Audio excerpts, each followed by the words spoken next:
Hey, it's Amisha Grasty here, and I just want to thank you for taking the time to purchase Sku Grid.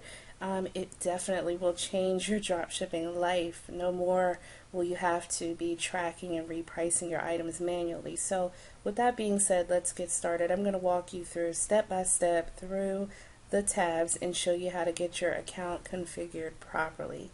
So, the first thing you'll want to do is log into Sku Grid. The login option to be here. I'm already logged in, so it says log out. You'll click on settings.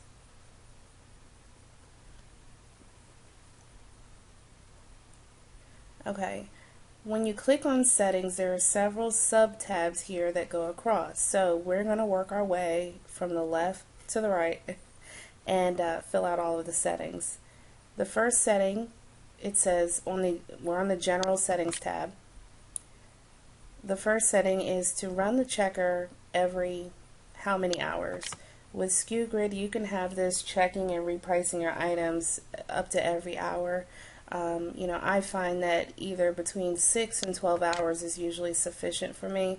That's a little bit excessive. When I was manually checking, I wasn't even doing them consistently every single day. So to do it twice or 3-4 times a day is just fine for me. Keep in mind there's a little link here that will take you to the credit calculator and an explanation on how the credits are used. It does cost you 1 credit to check, and that's to check your source as well as your eBay item, and then it'll cost you another credit to reprice that item.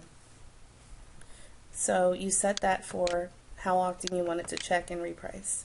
The next field is for email notifications. Here you're just going to put the email address that you want your notifications to go to. If you want it to go to more than one email address, you just separate that email address with a semicolon. Okay, there's an option here to send notifications if available. I have mine set to almost real time. You can do them every hour, 3 hours, 6 hours, 12 hours, every day, or never. And that's just a personal preference on how many emails you would like to receive. There's an option here to group the emails by type. Like, do you want it to? And that's pretty much if you're using the everyday option. It can group the price changes by price increases, decreases, and stock changes. So I have yes. Notifications on stock change. Do you want a notification to come to you by email if the item goes in or out of stock? So you select yes or no here. The next option is by how much should the price decrease before notification is sent? I have $1. Again, this is not for repricing. This is just so that you get notifications. And the next one is how much should the price increase before notification is sent? So how much should your price go up from the time that you listed your item before the system sends you an email letting you know that the price is increased? So you can set these amounts to anything that you want. As far as the Amazon US price to display, which do you want to use? A lot of us have a problem with using third-party sellers on Amazon, so this system allows you to separate that and use only fulfilled by Amazon items. So what I do is I choose lowest fulfilled here, and that way when it does my pricing, it's going based off of the lowest fulfilled Amazon price, whether it's shipped and sold by Amazon.com or sold by somebody else but shipped by Amazon.com.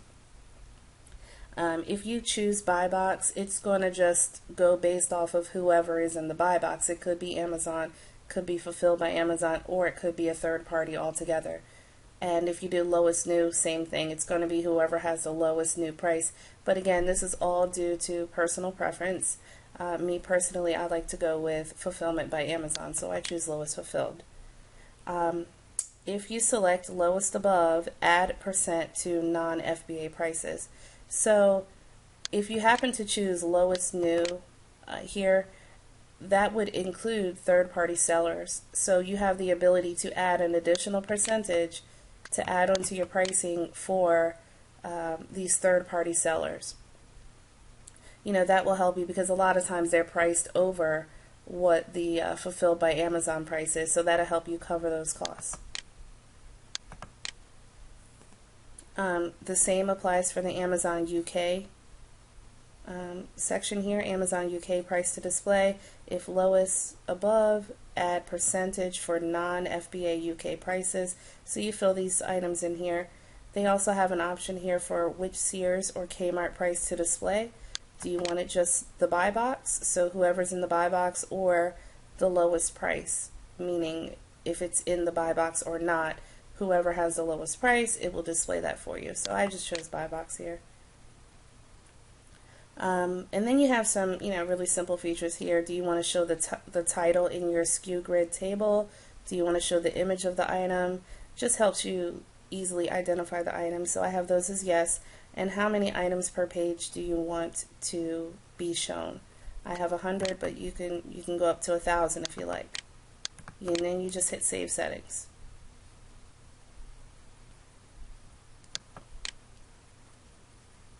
Okay, the next tab is called Profit Formulas. Okay, this is just for display only. This just shows you in your Sku Grid here. I'm actually going to open this in another tab.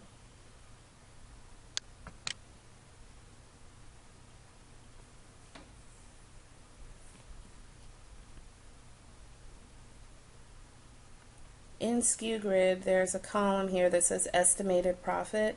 Again, this is just for display. It has nothing to do with your pricing or repricing of your items. So if you don't have your profit formulas filled in, then this will default to 0. Or if it's done incorrectly, it will show a 0 here in this estimated profit column.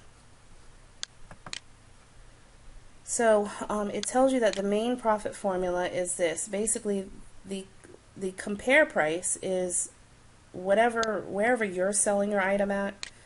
Could be eBay, could be Bonanza, wherever you're selling the item at. This is the item that it's comparing the price between this item and the source. So, this is going to be your eBay URL or the eBay price from your eBay URL. So it's basically like your eBay price plus your shipping minus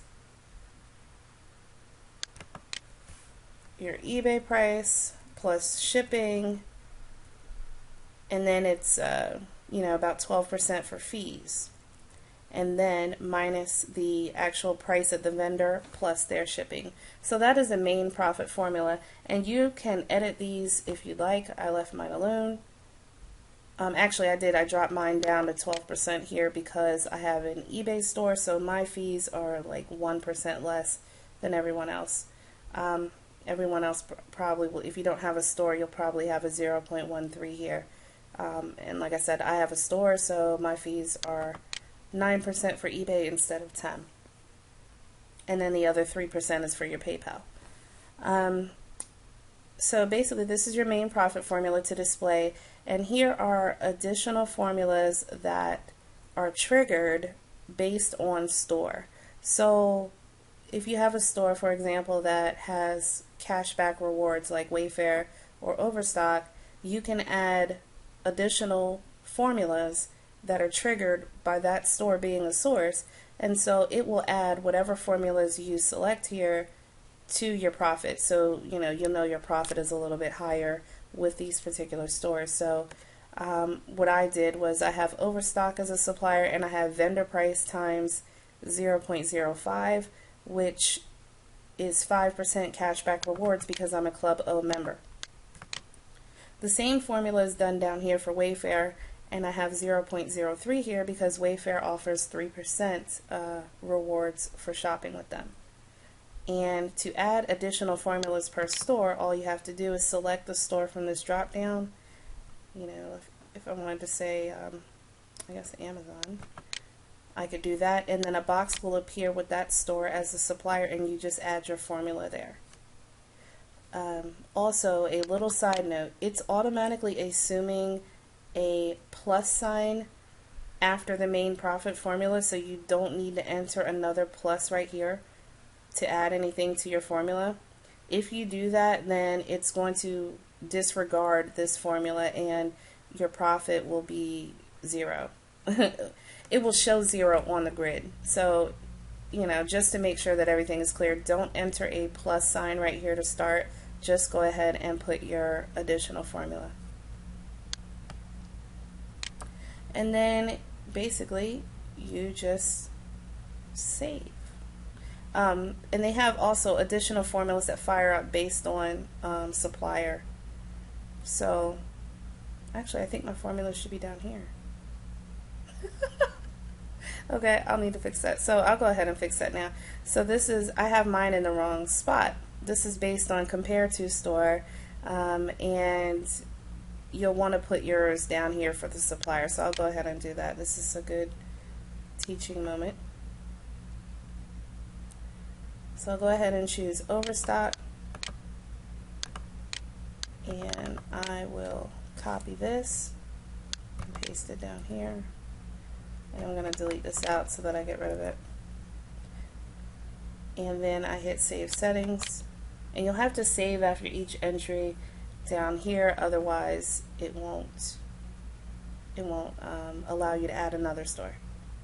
So you just save and then you go back to the profit formulas tab.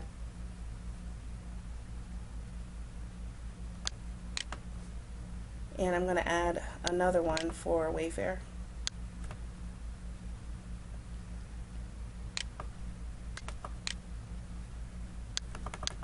So I'm just going to cut this from here and paste it here.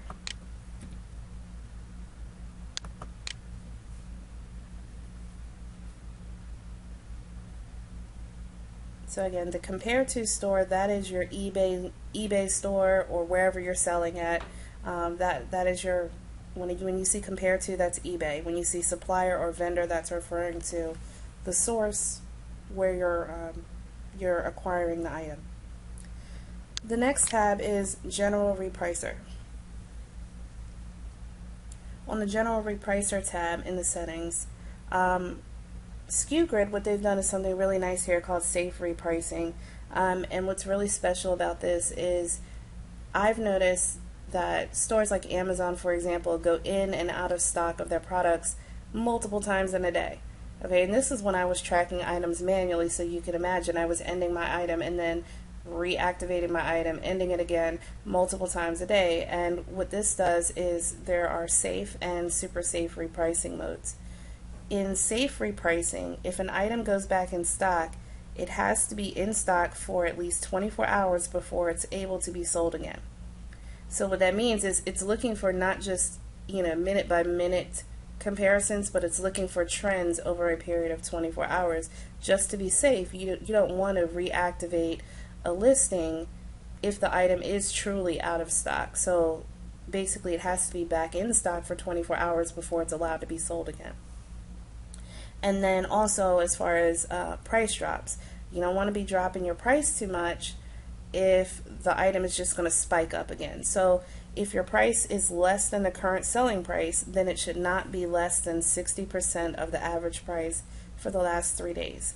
So that's called safe repricing, and you can turn this on or off. And then the other one is called super safe repricing, which is what I do. If the item goes back in stock, it should have been in stock at least 24 hours before being sold again. And if the price is less than the current selling price, then check this. I'm sorry, then it's going to check if it's not less than the average price for 24 hours. So the average price has to remain consistent for 24 hours, otherwise it will not reprice it. So, and that's just to keep you from dropping your prices down too low and then they, spike up, magically on you. So you go ahead and you select one of these options and hit Save Settings. And now for the fun part, eBay US tab or eBay UK. They both work in the same way. On eBay US, UK members that sell on eBay UK, you would use the eBay UK option. So what you would have to do is eBay requires application IDs, certificate IDs, developer keys, and authentication tokens in order for Sku Grid to get access to your account and make the changes that it needs to make. So what they've done is they've given you a link here. So I'm going to open that up in a new tab, and it says get your keys here.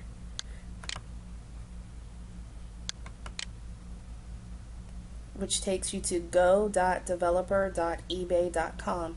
If you have any trouble with this site, I just suggest using a different browser. I've had issues where sometimes it gave me trouble in Chrome and I had to use a different browser. And you know, sometimes it gave me trouble on Internet Explorer and I had to switch back to Chrome. So switching your browser, if it gives you trouble, will be what you need to do. So basically you'll hit sign in or join. You'll fill out a form if you're not already a member.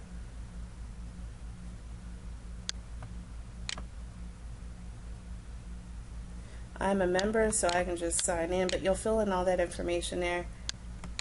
And I'll have to try to remember my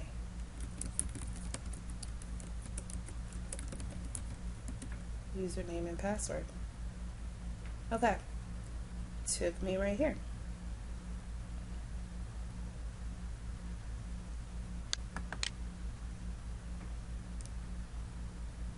So I can go to my account. Really, it's going to take you into the developer dashboard when you're in here. This is where you're going to be right when you sign up. And you'll see two options. You're going to get an email. You need to go to your email and verify the email that eBay sends to you. If you don't verify this email, you will not be able to generate your keys. So you'll go to your email, you'll confirm that email, and then you'll be able to log in, and it'll put you right here. There will be two options. One says sandbox keys and one says production.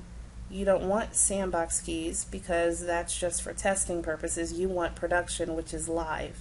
So you're going to hit, there's going to be a blue box over here that says generate production keys. You're going to hit that, and then it's going to give you these different keys right here. Dev ID means developer ID, app ID means application ID, Cert ID means certificate ID. So all you have to do is copy these codes into the corresponding boxes in Sku Grid. So you'll take the, this, and make sure that you don't grab any extra spaces or anything like that. You'll take the first key, copy that, and you'll take that over to Sku Grid. And that was a developer key, so you would paste it here. Okay, and you would do the same. You just match them up and put them in the correct boxes. And then that would leave one more key that needs to be generated, and it's called an eBay authentication token or auth token. It's a very long string of characters. So basically there's a link here that says auth token can be located here. I'm also going to right click this and open this in a new tab. Okay, to generate an auth token, it will ask you to log in. Okay, now I've already done this, so it's not going to ask me to log in. And what you do is you select the environment here, which is going to be production. Okay. Then you select a key set or enter one manually, which you should all see key set 1 here. So that's what you're going to choose, and what that's going to do is it's going to pull forward all of the, the 3 keys that you had. It's going to pull them here. Then you're simply going to hit this button to continue to generate token. It's going to take you to your eBay account to log in. You log in with your eBay credentials, and then you hit a button to accept the terms that you agree to let this application access your eBay account. You agree to that, and then it will generate an authentication code for you that looks like one of these very long strings of characters, and you will grab that code and paste it in here, and be sure not to have any additional spaces at the beginning or end of this. Okay, so you'll just paste it into this box. If you need to expand this box so that you can see what's going on in here, you can just drag the bottom corner of that box down. Now once all your keys are put in, the next field that you need to set is default quantity, and this is how many items do you want your listings to reflect at all times. So every time an item sells, Sku Grid can go in and increase your quantity back up to this number. Okay, so what is your default quantity? I have a quantity of 2, and I do that for a number of reasons. Basically, still a sense of urgency. I don't have too many items showing at one time, and also every time one sells, it says last one. which, or 50% sold. It just lets the buyer know that this is a quote-unquote hot item and that they should hurry up and buy it. I'm also used to doing quantities of 3, but do whatever you're comfortable with. The next option is update your sold items to default quantity. I chose yes here. And it says here, by default, if stock did not change, then we do not update the quantity, just the price. The interval is 30 minutes. So basically, it'll take about 30 minutes after you sell an item. It goes and does checks to see if you sold any items, and if you did and your quantity dropped, it will go and bump your quantity back up to whatever your default quantity is here. And this does cost you 1 credit per updated item, so keep that in mind. The next option is reprice only if price increased by at least. Okay, I'm sure you've all seen very minute price increases, like an item can go up a few cents, every hour and then back down a few cents. I'm not really concerned with those small price increases, but basically what this field does is it tells Sku Grid, okay, you can still notify me about the price changes, but don't reprice my item unless the item has jumped by more than this amount of dollars. So I have $3 here. You can make that whatever number you're comfortable with. The next option is reprice only if price decreased by a certain amount. So I'm not really overly concerned about price decreases unless it's drastic. So, of course this number is going to be higher than the increase, so I just made it $5. Again, you can make that whatever you're comfortable with. When Sku Grid does the checking and modification of your prices, it can round your prices to any given number between 0 cents and 99 cents, or not round up at all. So you have the option to not round up or to round to the nearest whatever cents you want to tell it to round to, or the nearest dollar. I like mine to end at 99 cents, little psychological trigger. The next option is do not end out of stock lots, but set the price to a certain amount. Some people decide that when an item runs out of stock, instead of ending their listing, what they do is they increase the price to an exuberant amount of money to discourage someone from buying it until it comes back in stock, and then they'll drop the price down when the item comes back in stock to a normal amount. So, if you don't want to exercise that option, then keep this here at 0. If you want your price to be increased to a certain amount, then, set that here. Other than that, what will happen if your item goes out of stock? If it's a fixed duration listing, like 30-day listing, 7-day listing, 10, Sku Grid will automatically end your listing, and then it will wait until the item comes back in stock, and it will reactivate your listing. It will relist it. If you're doing a good till cancel listing, and you do have to have the out of stock option turned on in your eBay account settings, and that's under account, my account, and then it's under site preferences, and it's like one of the first options there for the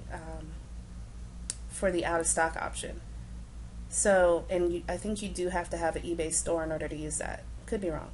But what will happen on a good till cancel listing, if you have that option turned on, is that instead of ending your item, it will just knock your quantity down to 0, and buyers won't be able to purchase the item, but the listing remains, and you don't have to worry about anything. And when the item comes back in stock, it will increase your item back to the default quantity, whatever you set in your settings. So this allows your listing to kind of stay alive, but it's just hidden from shoppers at that time. Auto update eBay stock, you want this to be yes if you want it to automatically update the stock levels. Auto relist days and lots, this is if the item goes out of stock, it'll relist the item for you. So whether or not you want to turn that on, you just have to make that decision right here. And auto update eBay price, I'm sure that's what we're all here for, and we want it to automatically update our eBay price, so select yes. The next option is to calculate your eBay selling price. So this is very important, and if you don't understand all of the coding here, that's okay. What they've done is giving you a switch to wizard view, which allows you to define all of the variables in that little equation to calculate your selling price. So if you want tax, any percentage for tax, if you want 8% tax to be added to all of your items, you can do that here. And then there's your profit margin. So you declare your profit margin. That's going to be a default for all items, so you can declare that here. And fixed margin.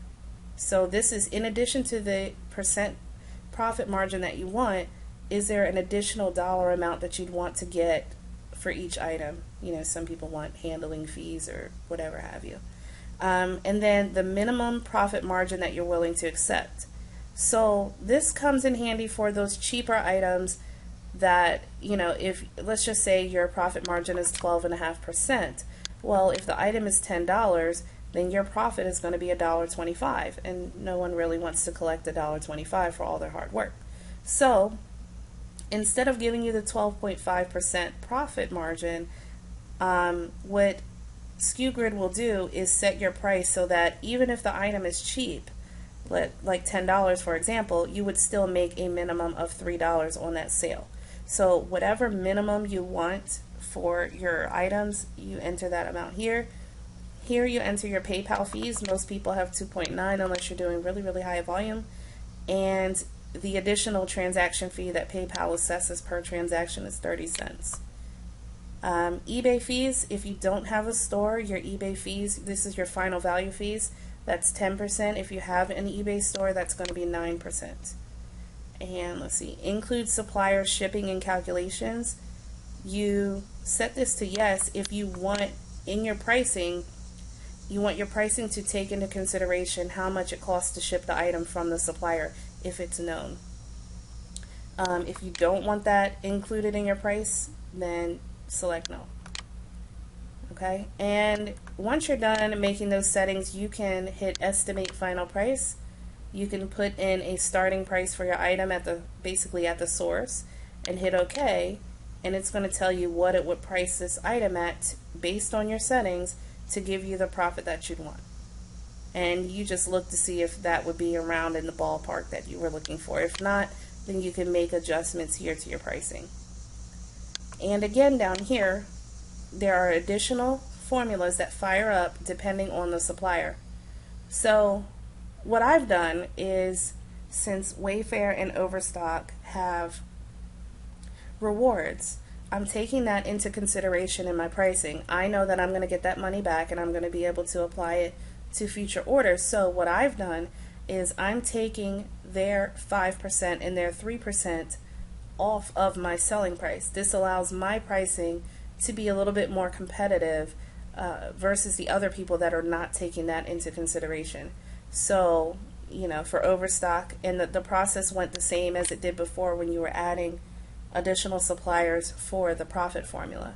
So basically you just select the store, and then when the box pops up, you put the formula in here.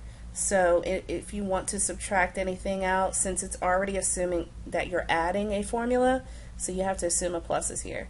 So what you do is do a parentheses and then a negative sign, another parentheses, and then your formula, and then close the parentheses out. Actually, I think I need another parenthesis in here. And the same with Wayfair. And just remember that every parentheses that you have, it needs to be closed. So if you have 2 of them on the left side, you need to have 2 on the right. And then hit Save Settings.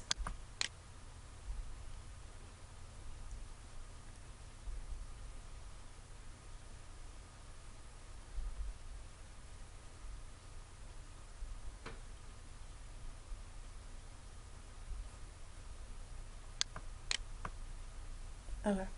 It says settings were saved. So now your settings are done for setting up Sku Grid. The next thing you would do is go to My Items.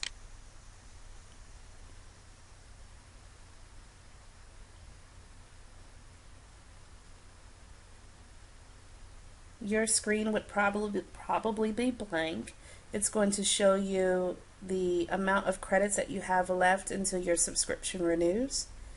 If you're in your free trial, they give you close to 1 million credits, so you're definitely good. Then you won't see any items down here in the grid. What you would want to do is click import from marketplace or import from CSV if you have a CSV file that you want to use to import your items. So the easiest thing for me when I came in here was to import from marketplace. So you can just choose import all of your items from eBay, or import all of your items from eBay with Priceyak ASIN extraction. So, you know, this is for the former Priceyak users. And then you can also do Amazon. That's the other thing I forgot to mention. Sku Grid also does its tracking and repricing for people that are drop shipping on Amazon. So this is very helpful in protecting your Amazon accounts. So once you hit import all of your items from eBay, it's going to take a few minutes to generate, and then all of your items should start appearing down here in this grid. Okay.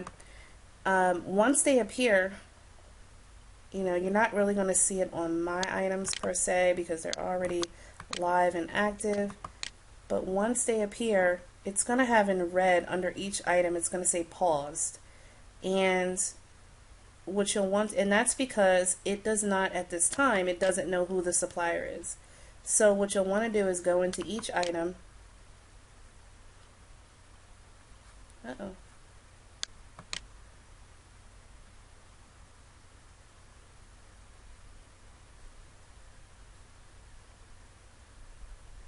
Let's try that again.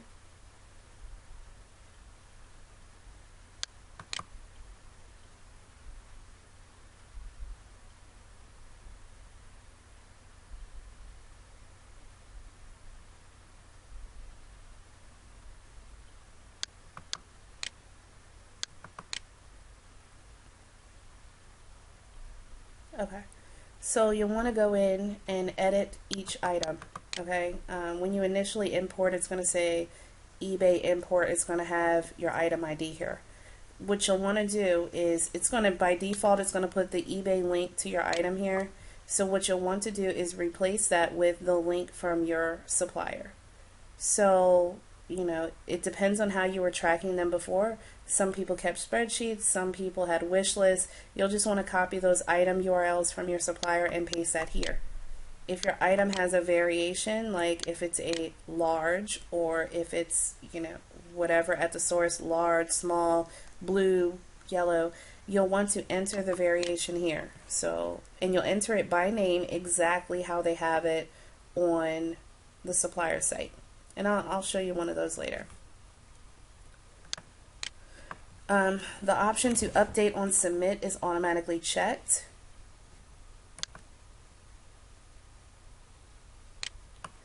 And here, your eBay item ID will eBay item link will already be here. If you listed and your item on eBay has variations, then you would enter the variation that you're comparing to the source variation. I'm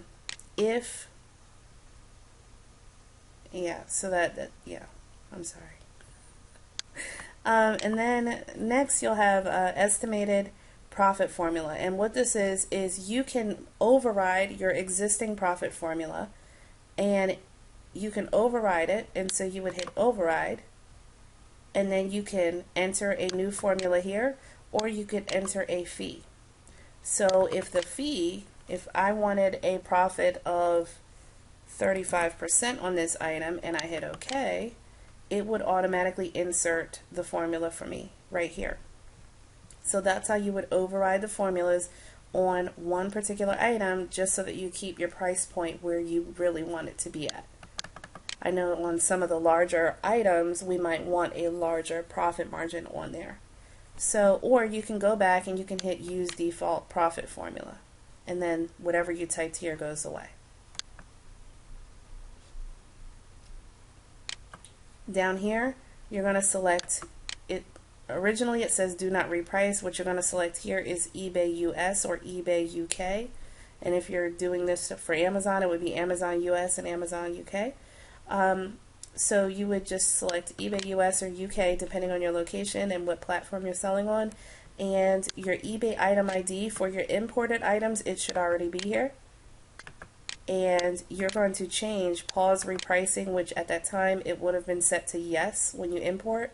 You're going to change that to no. So basically, it's no longer going to be paused.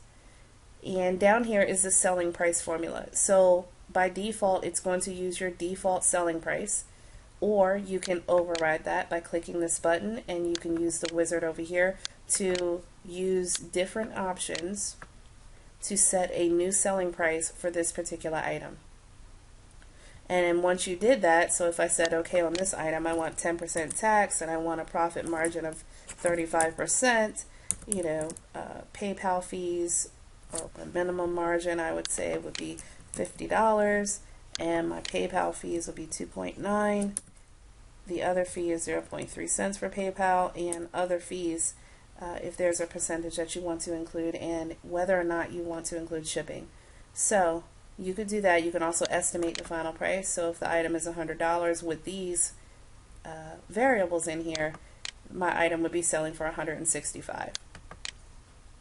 So, and then I could hit, it automatically puts the formula over here that I need, or I can switch back to using the default formula and then hit update item. And once you hit update item, it's going to go ahead and put your item in the queue to be checked and repriced. And when you come back out, it's going to show you your estimated profit. It's going to show you your eBay image, the title on the source. It's going to show you the eBay item ID. See all that's right here. Here's the title. The image goes over here. It's taking a little bit to load up. The compare item link, which is, this is your eBay item. It's going to show the price that you have on eBay, your compare price, any shipping that you've designated on eBay. It's going to be here. Whether or not your item is in stock on eBay or not, that's here. If your quantity is 0 or the item has ended, then this is going to be none. Then you have your supplier link right here, and the number that's right below the supplier name is going to be the item ID at the supplier.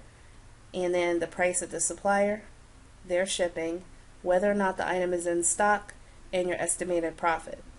Okay, over here it's going to show you the last time it was updated. By default, I believe this says November of 1970 or 75 or something, but it'll change after it does its first run.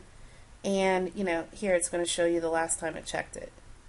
So that's how you do that. And so when you import your items, you'll go ahead and scroll over to the right and click edit on each of them, add your supplier link, and then turn off paused repricing.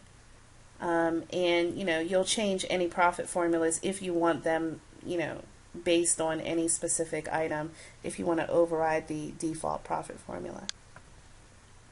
What I want to do now is show you a variation listing. So this particular item, I'm going to click here to take you to the source.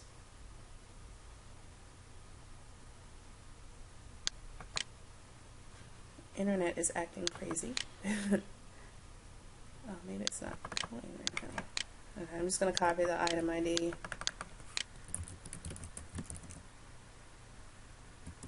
That happens on some of them. I'm not sure why.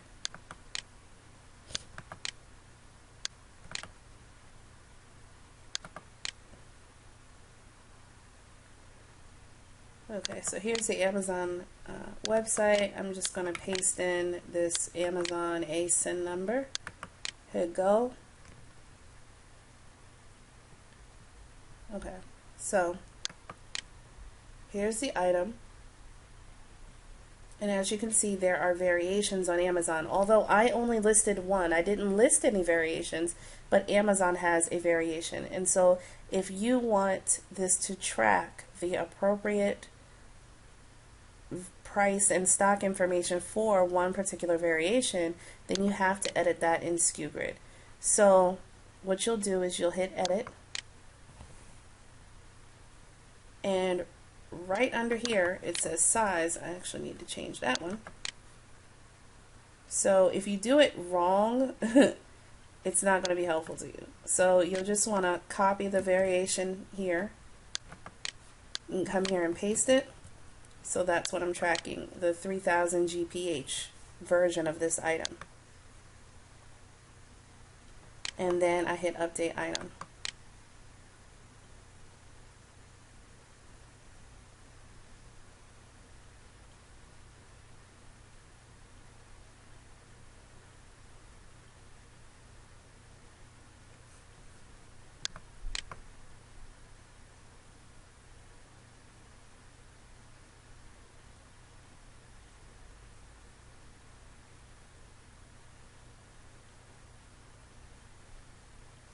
Computer is running crazy slow. Okay. After you've done that, what will happen is you'll notice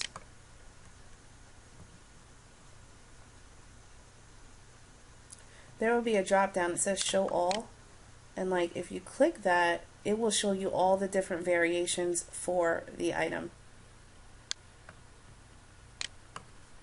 So this is the same item here. All the variations for the item.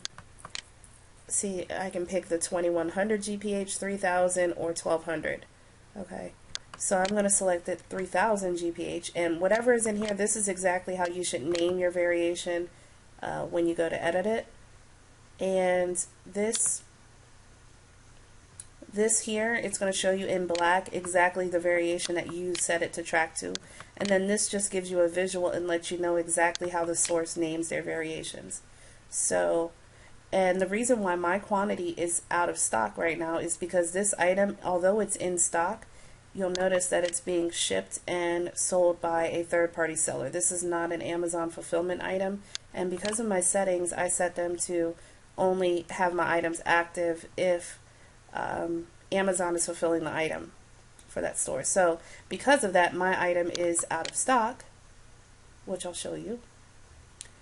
So as you can see, there are no purchase buttons. There is no buy now or add to cart or anything like that. You can just add to a watch list. But beyond that, the buyer cannot purchase the item.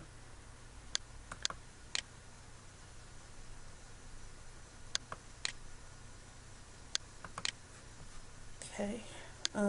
Next thing I wanted to do is, here's a good example of one that I set the repricing to pause, only because I don't want this item to be actively sold right now because it's on a third-party supplier, and because the price just went up so high.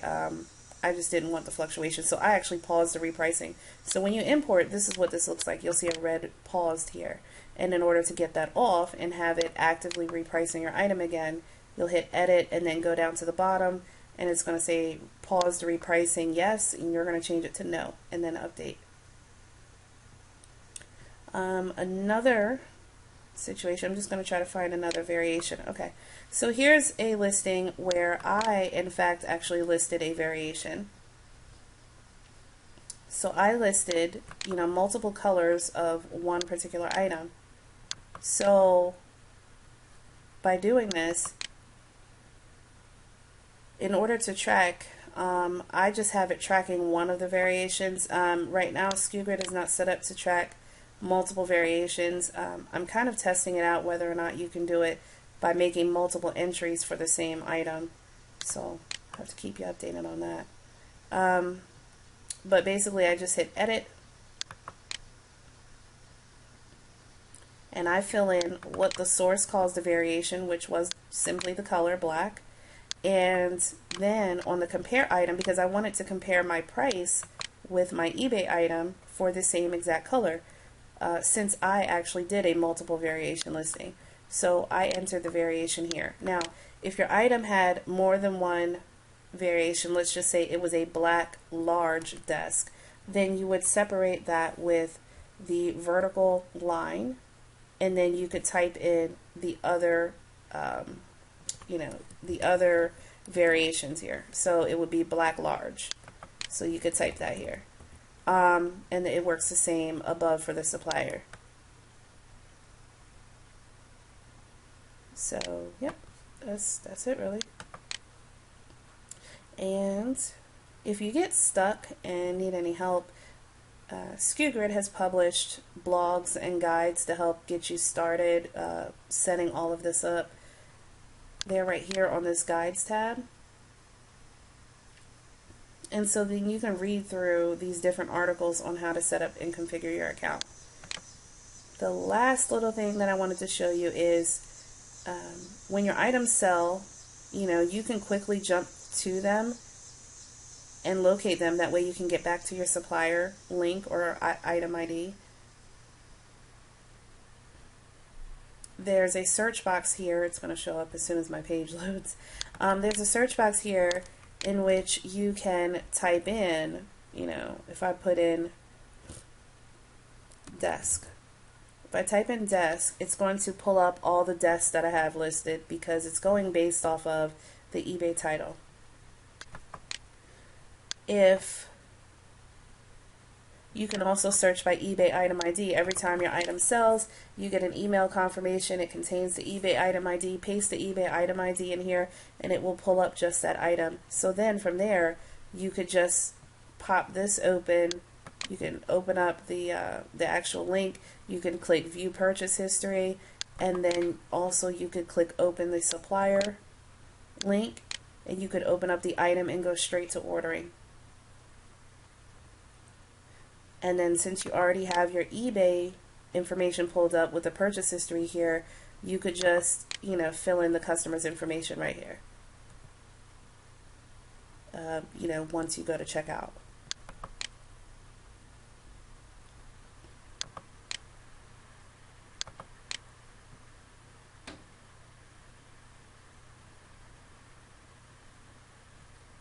Waiting for my screen to load up again.